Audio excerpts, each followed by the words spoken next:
Karong tungura ato ang paminawon ang kompleto detalye ni ining maong report kay taliwa sa kontrobersiya sa Magulyas ang Aksyon Agad nga mobile clinic. Magpadayon gihapon di sa may Barangay Campo 4 ning atong dakbayan sa Talisay. Kompletong detalye sa mga report atong makauban si Idol Aiko. RMN Report.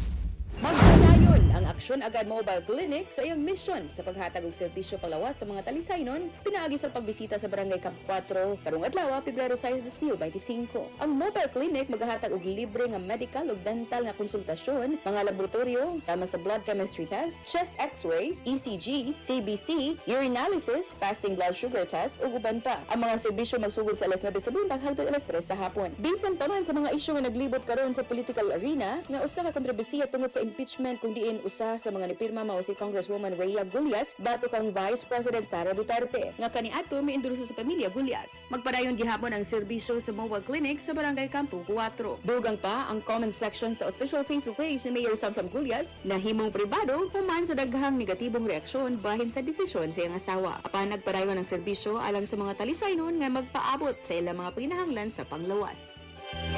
Alang sa IFM Balita sa Buntag, kini si Idol Aiko, di kapungan sa paghatod sa nag-una ug labas ng mga balita. Tatak RMN, tatak IFM.